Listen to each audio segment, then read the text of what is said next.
So it is 31st of October today, and it is a great day because this day is observed as the Day of Unity. It is the birthday of Sardar Vallabhbhai Patel today. He did so many things for the country. He united so many states in India. Those were not so easy to unite in India. He was a great Home Minister and also the Vice Prime Minister of India. He was one of the most reputed politicians at this time. He was compared to Pandit Jawaharlal Nehru at times. This is because of his contributions that we are standing here, and we have so many states combined in our country.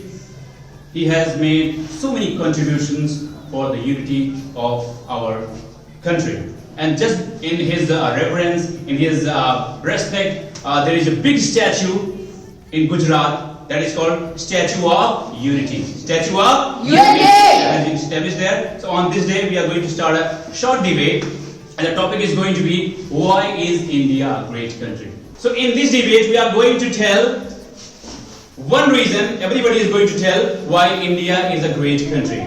Everybody will come here and tell at least one reason why India is a great country. आपको आना है यहाँ पे और एक कारण बताना है कि भारत एक महान देश क्यों है. ठीक है? Is it okay? Yes, okay. sir. Let's start the activity. हमारा भारत महान इसलिए है क्योंकि हमारे भारत में बहुत सारी पवित्र नदियां बहती हैं. Okay, good. हमारा भारत महान इसलिए है क्योंकि इस धरती पे बहुत से कवि, योद्धाओं और शहीदों ने अपनी जान कुर्बान की. Good. भारत महान देश इसलिए है कि इसमें सभी धर्मों के लोग मिलजुल कर रहते हैं. भारत एक महान देश इसलिए है क्योंकि इसे विश्व गुरु कहते हैं.